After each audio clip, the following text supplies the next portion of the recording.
To nie jest burak, tylko rzodkiewka, ale trzeba się przyjrzeć, żeby to wiedzieć. Podobnie jak to za mną, to nie jest samochód terenowy, tylko pakowne auto rodzinne, ale też trzeba mu się przyjrzeć, żeby się tego dowiedzieć. Zapraszam Was na 8 rzeczy, które trzeba wiedzieć o Hyundaiu Santa Fe, o które pytaliście mnie na Instagramie.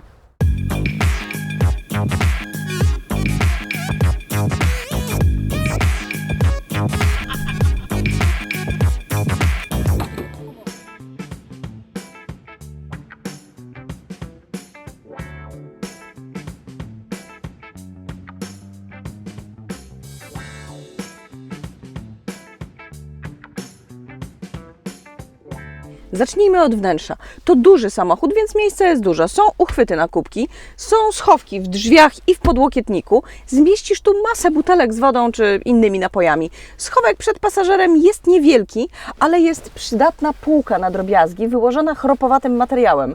Rzucone tutaj klucze czy drobne nie będą przesuwać się ze zgrzytem. To jest super. Pomyślano też o potrzebach współczesnych podróżnych. Jedno gniazdo do ładowania to za mało.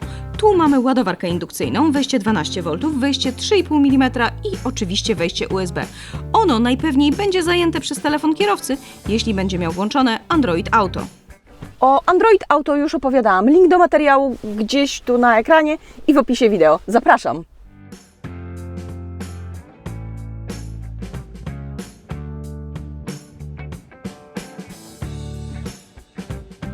Hyundai Santa Fe może być wyposażony we wszystkie systemy, jakich można potrzebować w samochodzie rodzinnym.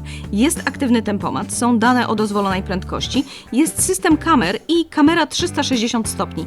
W tak dużym samochodzie trudno o idealną widoczność, zwłaszcza, że to samochód 7-miejscowy.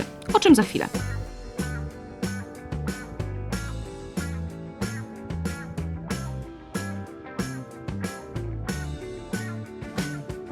Na Instagramie pytaliście mnie, czy ten samochód ma coś, czego nie mają inne. Nie, raczej inne samochody nie mają tyle co ten. Tutaj są nie tylko podgrzewane fotele i kierownica, jest też wentylacja foteli. Co więcej, podgrzewanie lub wentylację można ustawić tak, żeby włączała się automatycznie, kiedy zostanie przekroczona zadana temperatura. Patrzę na Was, Renault, bo dla Was nawet podgrzewana kierownica to zbędna fanaberia.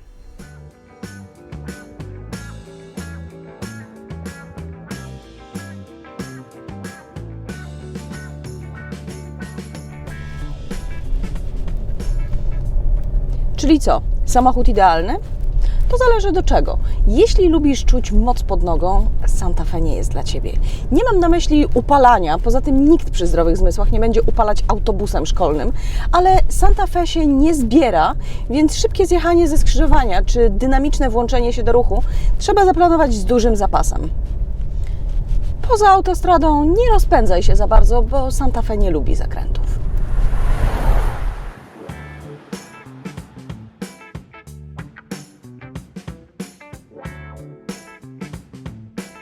Na Instagramie pytaliście mnie, czy Santa Fe ma dobre zdolności terenowe i jak rozwiązano przeniesienie napędu. W wersji podstawowej Santa Fe występuje z napędem naprzód i manualną skrzynią. W każdej wyższej wersji oferowane jest z napędem na wszystkie koła i automatyczną 8-stopniową skrzynią biegów. Napęd ten nazywa się H-Track od Hyundai Traction, a jego działanie jest uzależnione od trybu, w jakim porusza się samochód. Im bardziej sportowy tryb, tym częściej i bardziej agresywnie włączany jest napęd, bo jego głównym zadaniem jest poprawienie przyczepności podczas jazdy na drodze.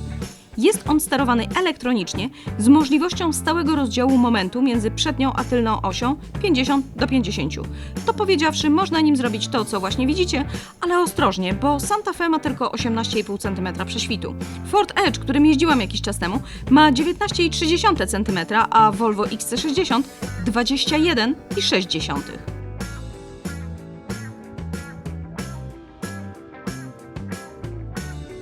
W drugim rzędzie jest wygodnie, miejsca wystarczy dla dorosłych podróżujących tu osób.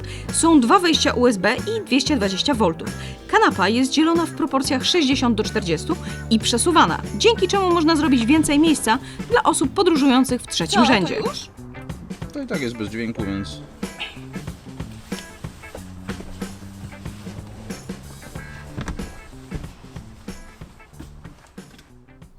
W trzecim rzędzie jest klimatyzacja manualna. I chociaż to miły ukłon w stronę podróżujących tutaj, to nie chciałabym ani musieć się tu wspinać, ani tutaj podróżować. Ale wiadomo, to jest rozwiązanie do przewozu dzieci sąsiadów na krótkie dystanse. Duży bagażnik to plus Santa Fe. W wersji 7-miejscowej, którą testuję, jest to 547 litrów. Po rozłożeniu trzeciego rzędu siedzeń nadal jest trochę miejsca na drobne zakupy. Roleta chowa się pod podłogą niezależnie od wersji, ale gdyby ktoś wolał wersję 5-miejscową, pojemność bagażnika wynosi tam 625 litrów dzięki schowkom w miejscu 2 dodatkowych foteli.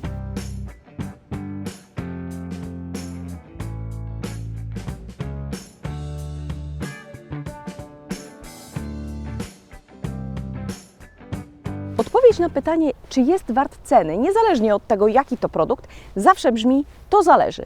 Trudno byłoby znaleźć w podobnej cenie 7-miejscowy samochód z podobnym poziomem wyposażenia, w którym w dodatku zostaje jeszcze jakieś miejsce w bagażniku po tym, jak rozłożymy trzeci rząd siedzeń.